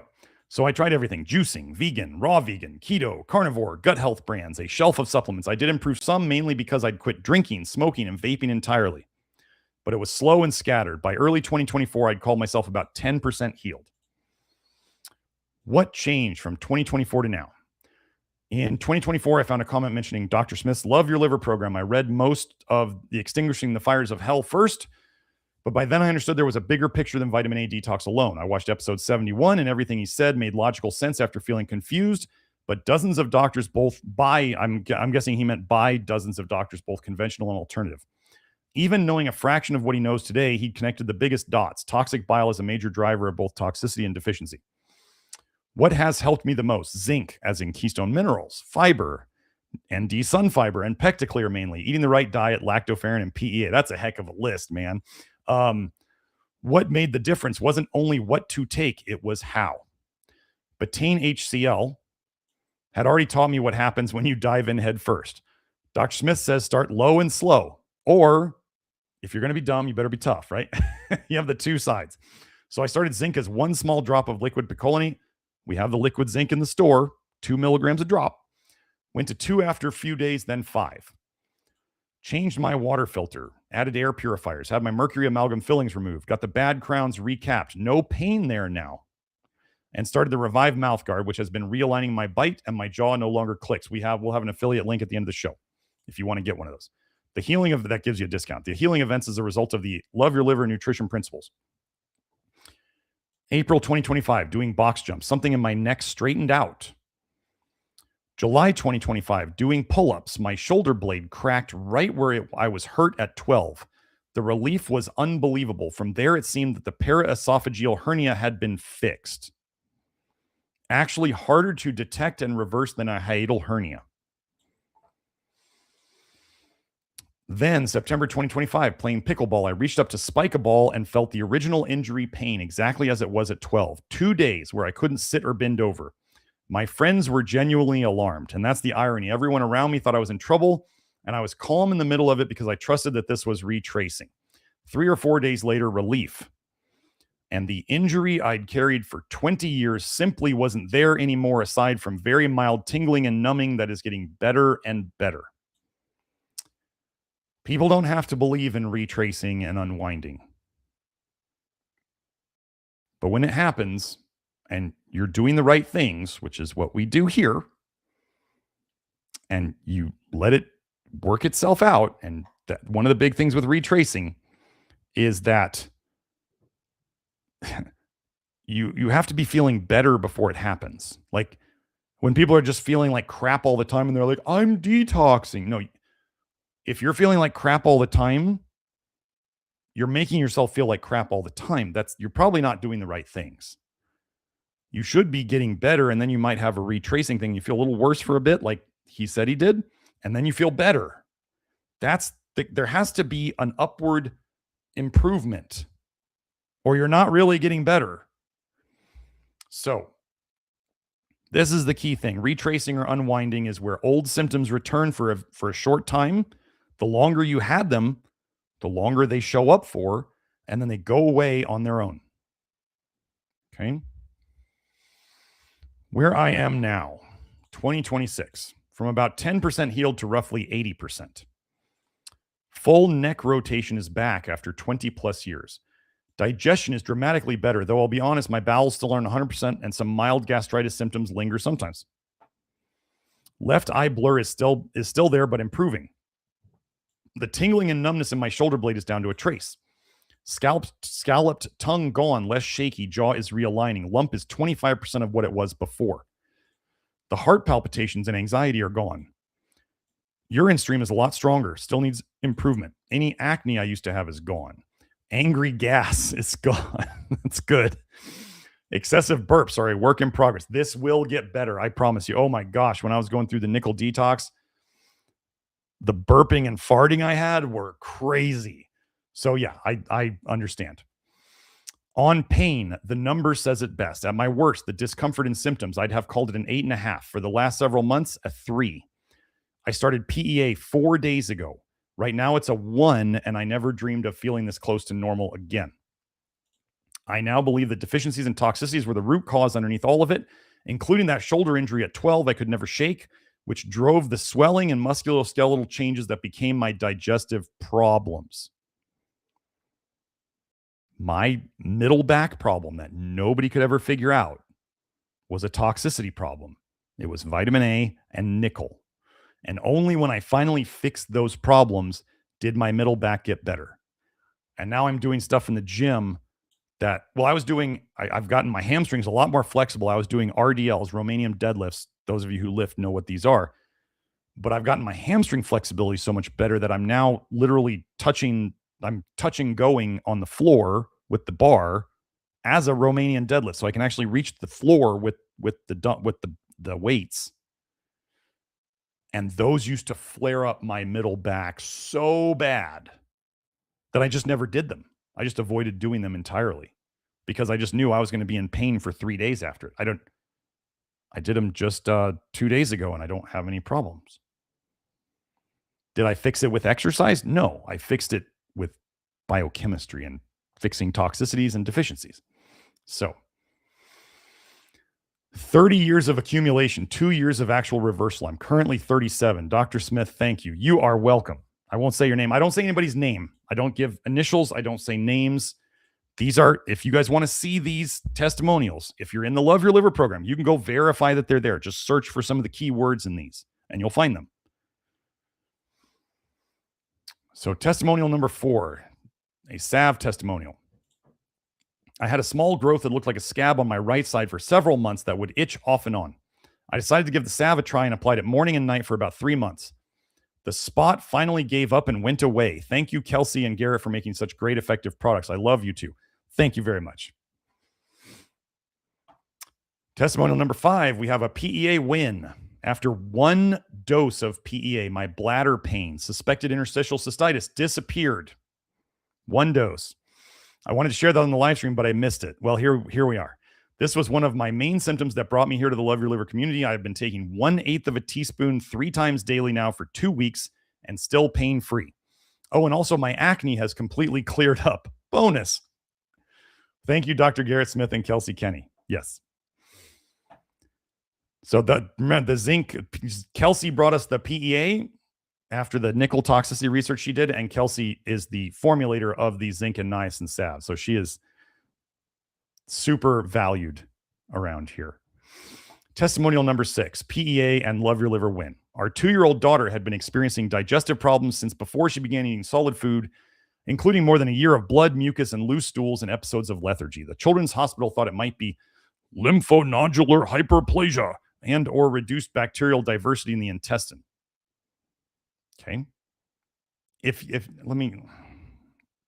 I'm not rolling my eyes at the testimonial. I'm rolling my eyes at people. Okay, so folks, if you have health conditions, you have a messed up gut biome. That's just the way it is. The gut biome makes the bile more toxic. The more toxic bile goes back to the liver. The liver has to reprocess it, and then it puts it back out again. So I call it the bile to biome like circulation. It's the enterohepatic circulation. If you remember, there was the low nickel diet study where they gave either a low nickel diet to multiple different types of gut biome problems, fermentative, putrefactive, mixed. And what they saw by the end of the study was that if people just did the low nickel diet, their gut biome in general moved towards normal. Just the low nickel diet moved their gut biome towards normal. The people who took the right probiotics based on their stool test got better faster. Okay, so that makes sense. If you fix the soil and you also plant seeds, you're going to get a garden faster than if you just fix the soil, right? And then wait for things to come by in the wind or whatever to naturally populate.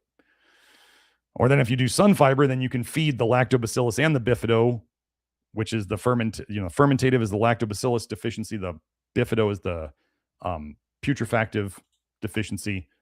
And you can feed both of them at the same time and balance it out quicker. They advised us that most infants outgrow the problem without further intervention, yet it was alarming to continue seeing blood month after month. Oh my gosh. Yeah, I don't mind the blood. That's just, they'll grow out of it. That had to be horribly disconcerting and concerning. Oh my gosh. I never had to deal with anything like that, but I can't imagine. Oh, at times, blood was all we would see in her diaper. We tried numerous diets and approaches, elimination diet, following a low FODMAP diet, reaching out to numerous practitioners, both local and online, and trying enzymes, probiotics, peptides, and cod liver oil. One test came back positive for C. diff, and we completed an entire homeopathic C. diff protocol. Although there were periods of improvement, the flare-ups and bleeding would return. After a year, that's like duration paradox right there. After a year, we went back to the hospital looking for answers. When they recommended a colonoscopy and an upper endoscopy using Miralax for the bowel prep, we could not sign off because of our concerns about the potential harm to our daughter. She finally began to turn a corner around the time a practitioner recommended magnesium citrate to soften her stools. Thankfully, the bleeding appeared to stop. Her stools remained abnormal. We started Love Your Liver in October 2025 and recently incorporated the low nickel program. Her energy and appearance improved, yet her stools remained abnormal. Then 3 weeks ago, we began giving her 1/16 of a teaspoon of PEA 3 times a day. A few days later, she had her first normal formed stool. We had never seen that before. And she's had normal formed stools ever since, and we were able to stop the magnesium citrate. Amazing. Although my wife and I have experienced some intense detox reactions, we are also seeing benefits from this program. We are settling in and staying the course. Good job. Settling in. There's the saying. You've been watching. We are grateful to Dr. Smith, Kelsey, and everyone involved in this program for all the information and support you have provided. Cheers. Okay. Now, this last testimonial, you got to follow it here, okay? God has a plan for my life, and God led me to you. 2 summers ago, 2 years ago, right? 1 week before flying to Germany, I had a cholestasis event where I got really sick and knew it was not a cold. My blood pressure was high, 180 over 100 regularly. I haven't gone to doctors for 20 years now, and I knew this sickness was different. Wanted to get blood tested. So I went to any lab for blood work. I'm not familiar with that. That must be a German company. While in Germany, I saw a doctor who listened and prescribed me antibiotics. Because I was walking a lot, Our place is on a high hill. I quickly found out that walking upwards I couldn't do, and I needed to rest. I felt like I became an old person overnight. Antibiotics can do that. So 2 days later, I went back to the doctor. He asked me why I was there since he gave me antibiotics. Don't they fix everything, right? I told him I cannot walk without having to rest, and that is when I had a real checkup. Checked my heart, took blood, and I did a stool test. Said I had a horrible microbiome after antibiotics? No way. And did an ultrasound. He really thought it was my gallbladder. So remember, this is still 2 years ago. While performing the ultrasound on all my organs, he took a screenshot of a red blob. He didn't say a word. After all, he was not my doctor. I never asked him why he took the photo, and I never told anyone in my family either. The next doctor I saw, a friend thought his doctor could help, looked at my German blood work, asked me if I took the jab, and then wanted to listen to my lungs. I had issues walking up our stairs. He told me he and 2 other doctors know this cough. Gosh, do you think it was the nickel cough? Left over from Corona coof. And they found out this low dose of antibiotics would cure this situation. He then asked me how long I was going to be in Germany, and I told him. So he prescribed me 40 days of a low-dose antibiotic, which would end once I was back in the States. I took just 10 days worth, and it stopped. It did help with breathing.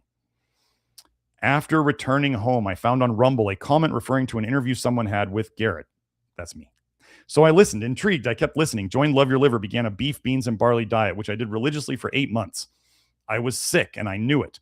4 months later, support in the Love Your Liver led me to try some coffee enemas, which I did daily, usually 4 or 5 of them in one go. Wow, you had some time. So, wow, 4 or 5 of them in one go. About 6 weeks after the enemas, I started feeling a bit better. I was surprised I got through the winter without a bipolar low. Gosh, and you weren't taking rat poison bait? I was still drinking and still am. A bottle of red wine at night. Okay, this is not going to help the process. However, what it does demonstrate is that people can improve while they're doing this. Normally if people want to do coffee enemas, you can. What it does is it's a focused dumping of bile. The coffee triggers a bile dump, and then the enema triggers explosive pooping. Okay. So the coffee enema does help you get rid of bile. Not everybody wants to do coffee enemas. If you're going to do them, great. They can help. Do I advise them? Do them if you want. I'm not telling you to do them. So, but I will say, healing is going to be inhibited by a bottle of red wine a night. So before we go further, let's just acknowledge that, okay? So she can do whatever she wants. I'm not saying anything here nor there about it, except the reality of a bottle of wine a night is definitely going to get in the way of your healing process. Okay. Oh, yeah. Joe's asking if I have a glass of water nearby. Yeah, I noticed my throat. Thanks, Joe. I noticed my throat got dry the last episode towards the end. And I was like, I should have a glass of water. So I brought it today, and then I got to have Joe remind me to drink water. Okay, currently, while in Germany again, I thought I would do a high-definition ultrasound to find out what is really going on in my body. The ultrasound started off with my left kidney and then went to my pancreas. The doctor also took a screenshot of a blob. I asked him what it was. It had no color. It wasn't red. It had no color. The doctor said I didn't need to worry because the blob was calcified, whatever that means. Well, your body's walled it off, and it's turning it into a piece of calcium instead of a piece full of whatever it was. He then looked at the pancreas and saw damage, low levels of scarring. He checked my other kidney and went to the liver. He saw nothing strange in the liver, no scarring, and said I have low levels of fatty liver. I will be 60 years old soon. He found no reason to have the super high resolution ultrasound of the liver. I will have blood work done when I get back into the States. Curious to see how it will go compared to the first one I had 2 years ago. Did I dodge a bullet? I think you did dodge a bullet. Her name is Hound Jog. That's her YouTube name. I think you did dodge a bullet. And I think as you move towards 2 things, as you move towards less wine. And as you move towards less nickel, you will get even better, even faster. For your information, I took 500 to 1,500 milligrams of flush niacin a day along with your supplements. Well, that could be a bunch of things, but yes, thank you for that. Lactoferrin was up to 2 pills a day and also used taurine. Thank you for all your work and doing God's will in helping people. So, yeah, I didn't mind putting the YouTube name here because it doesn't have your name with it. So, okay, so that is basically that. So let me go. Joe posted a couple of super chats. Let me hit on those.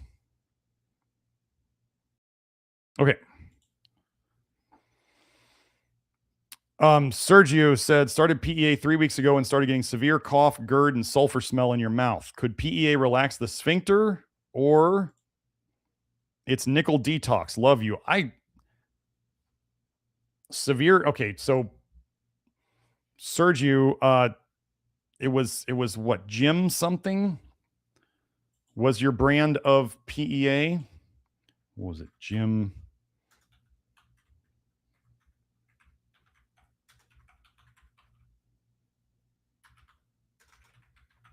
Let me see if I can find it.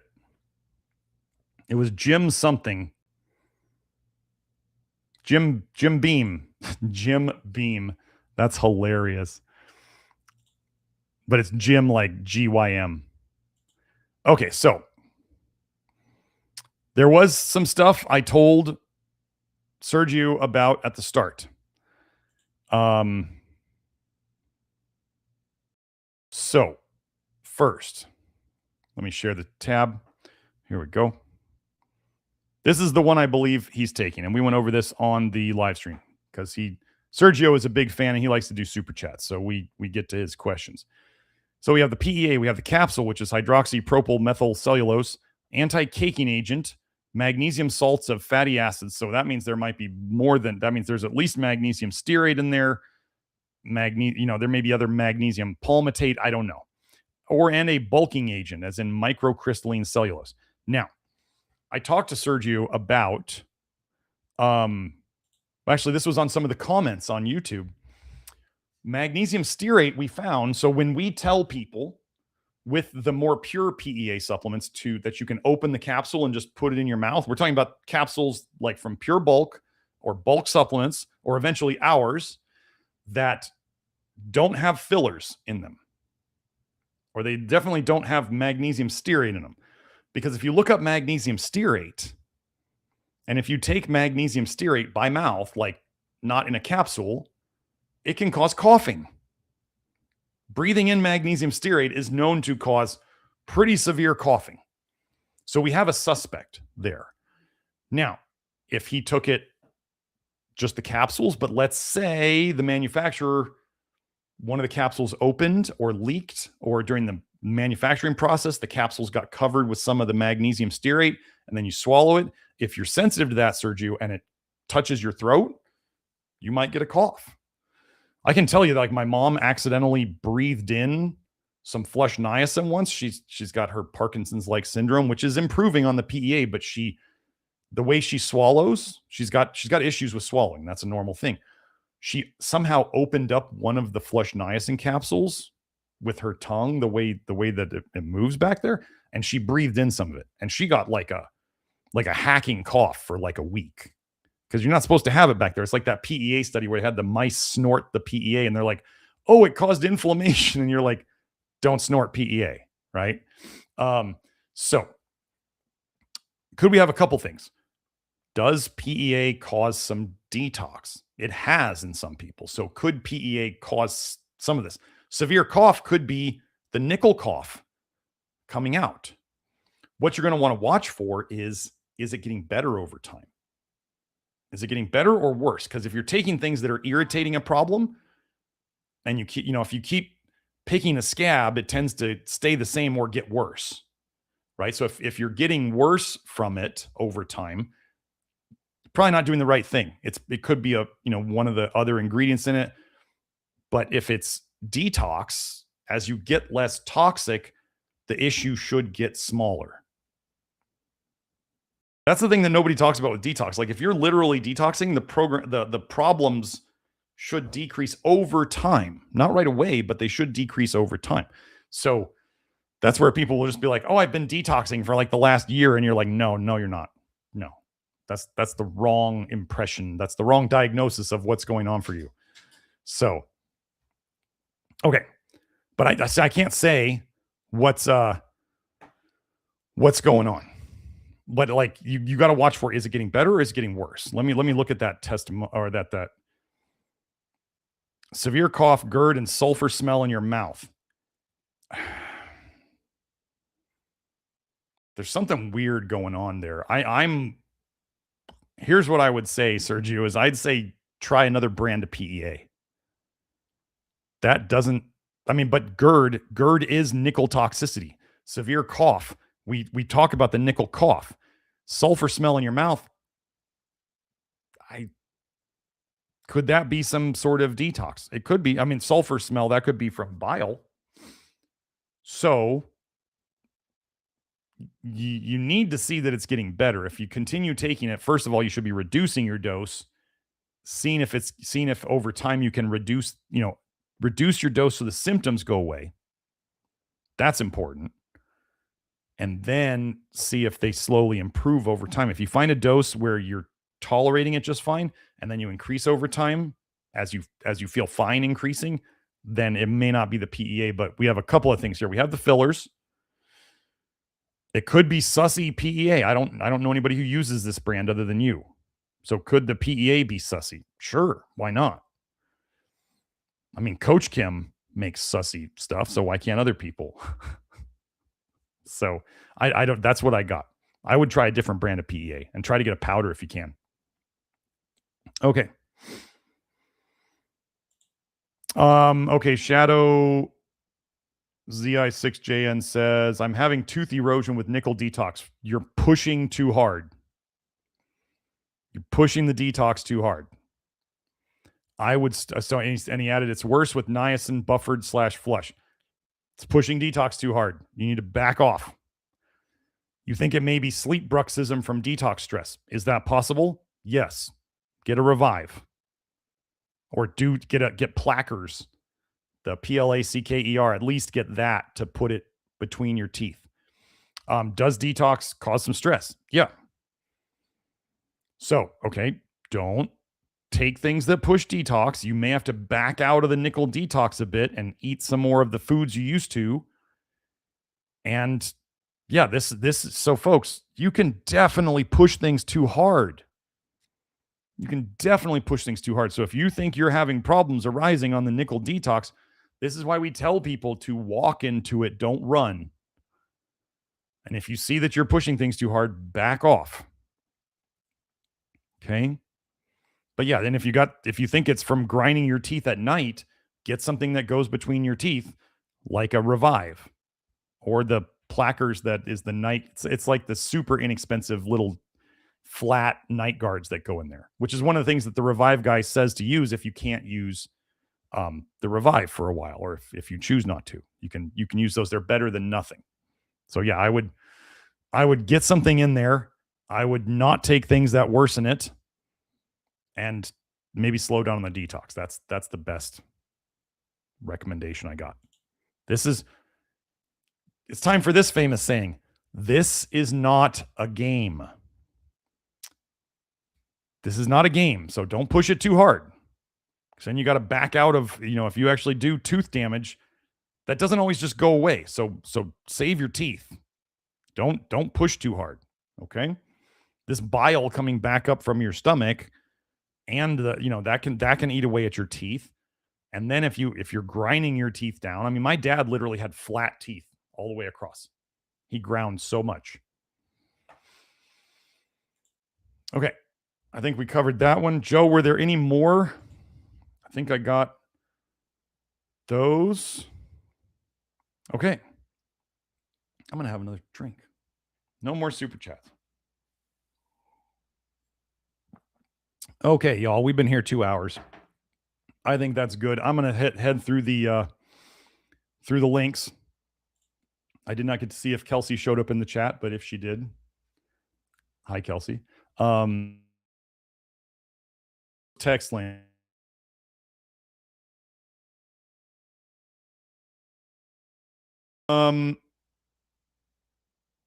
Sergio said Jim Beam. Yeah, Jim Bean or Jim Beam. He said, I stopped opening the capsules, but I still get the same symptoms. Then like it's either detox or something in the capsules. And could it be sussy PEA? Well, why not?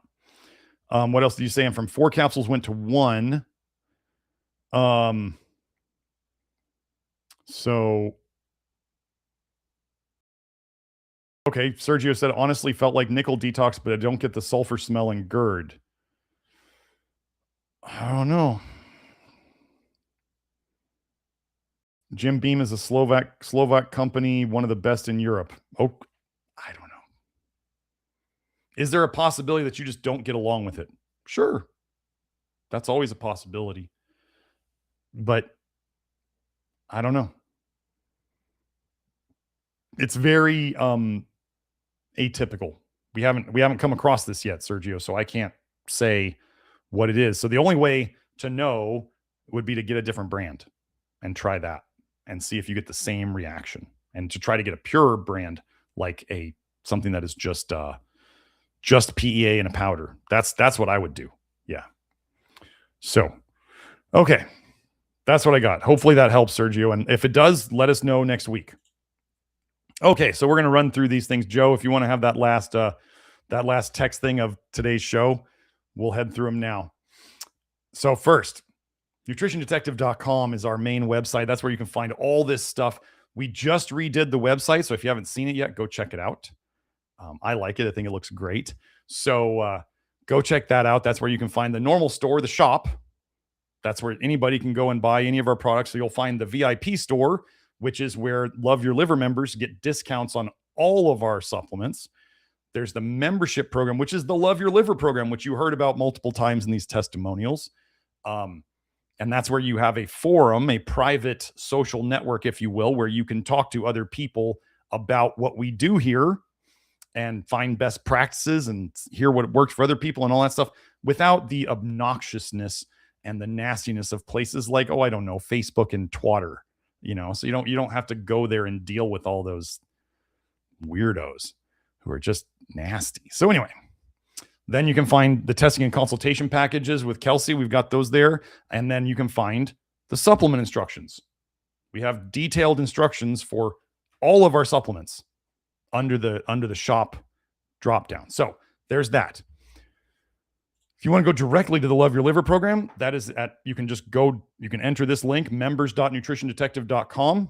You can go there and enroll, or you can find it from the website at the membership link. Our free email course, about 17 emails. If you sign up for it, you can go to madnessofmodernnutrition.com and sign up for it there, or you can find it on our website. YouTube, which is probably where you're watching this. YouTube.com/nutritiondetective. This is where we are quite popular.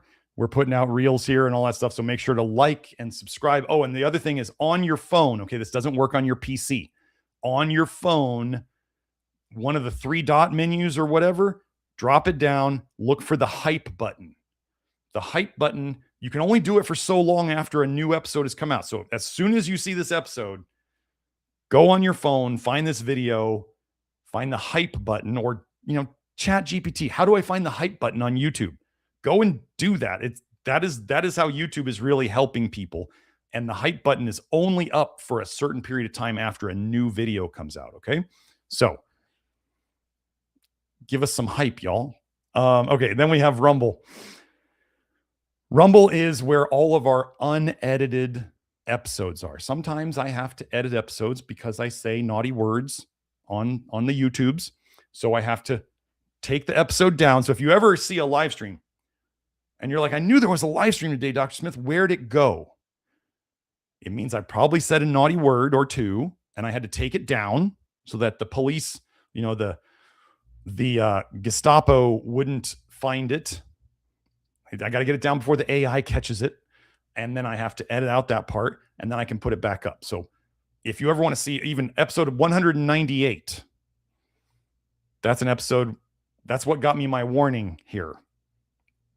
That's on Rumble, if you ever want to find the missing episode 198. Otherwise, everything's on YouTube. So I tend to be pretty careful with my my naughty words. Sometimes I get a little hyped up, though. Twitter, NutriDetect, if you want to find me there. I'm going to be posting some threads there now, some mega threads that people, I kind of got known for them on Twitter, but I hadn't been doing them for a while. I don't answer much on any social media, folks. I don't have time to be on all the social media to check all the comments and all that stuff. So just know that if you're trying to contact me there, you're probably not going to get a hold of me.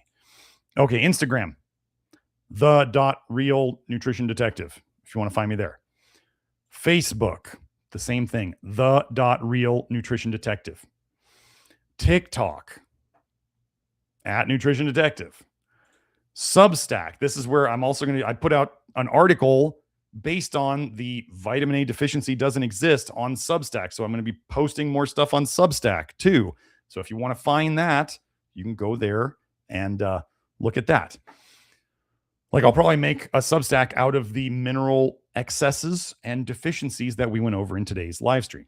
So, oh wait, that's not happening anymore. Don't, let me get rid of that one. Okay.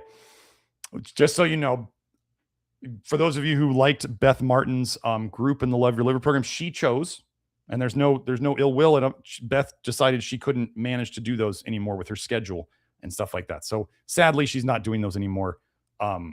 She's still super active in the Love Your Liver program, and she's still doing her Beth of Fresh Air podcast. She just had Kelsey on for the second time, I think a couple weeks ago. So yeah, it's still going very well. She just decided she couldn't do the weekly free deprogramming your health stuff. Still love her work. Actually, I'm planning on scheduling another session with her soon. So love her work, but she's just not doing the free one in the Love Your Liver anymore. All good things come to an end. Then we have Reviv Mouthguard. We talked about it multiple times here. One of the testimonials talked about how much it has helped him. I'm going to tell you, I love this thing. Like, I don't want to sleep without it anymore. If I sleep, it's like, although I do sleep in the buff, it feels like I'm sleeping naked without the Reviv on. You know what I mean? If you know what I mean. So the Reviv can help your teeth and your jaw and everything to reorganize themselves. It's not braces. It's not making your teeth do anything. It's actually a flat, plain mouth guard. So that means your teeth are not locked in. They're on a flat plane, right? So your teeth can move. And then they find the best place. And we may see eventually, we may see my little gap disappear because of the Reviv. So anyway, I really love them. You can get a discount code there. Sperti, people have been asking me, Dr. Smith, if I don't take the rat poison bait, how do I keep my vitamin D levels up in the wintertime? You can do it with tanning beds. You can do it with a Sperti tanning lamp. There's two here. You get, there's the affiliate links. I think you get a discount with the affiliate link. I'm pretty sure you do. But anyway, you can get one of these and do, 3 minutes a day. You could work up to maybe 5, if I recall correctly. And that'll get you enough to get through the winter. Or like the gym I go to in Idaho, they have a tanning bed. It's $5 a use. So that you pay the gym's fee for the month, and then you can pay $5 a time to use the tanning bed during the winter months. There are so many tanning salons in Idaho. Why? Because that people know it helps them feel better. Stop being afraid of the tanning beds. You want to know who made you afraid of the tanning beds? L'Oreal and their research, because they want to sell you sunscreen. And also, if people are happier during the winter months, they're not going to be on as many antidepressants. They're not going to buy as much alcohol. They're not going to do all the terrible things that they do during the winter when they're depressed. You literally think tanning beds are worse than the things people do in the winter when they get depressed and then they start doing all these bad things for themselves? The purpose of a system is what it does. If tanning beds literally make people happier and healthier, and the system doesn't want you happy and healthy, what's the system going to tell you not to do? They're going to tell you not to do tanning beds. They also tell you not to do the sun. What a coinky dink. If you would like to see the highlights that I went over today, GLASP, There's my little glass link at the bottom. That has all the highlighted things that I did today, actually plus more, because sometimes I highlight things and I don't use that paper, but it's got all the highlights. You can go and look at it. So then we're wrapping up. So I can hear my voice wrapping up again. I am Dr. Garrett Smith, known as the Nutrition Detective around these here YouTube parts. And that was a fun little show. Next week, we're going to do the liver biopsy. I'm going to show you that the vitamin A toxicity epidemic does exist, and it's been going on for years. But today's episode, we went over tretinoin, magic vitamin A, nickel, and PEA, and a bunch of testimonials. We went over the minerals that go up and down with age, that go along with people feeling worse or dying earlier, and all these things. So this was the research you need to see. I'm glad I was able to whip this together for you guys. And then, yeah, we'll do the vitamin A toxicity epidemic next week. Thank you for coming. Enjoy your week. I'll see you next time. Bye now.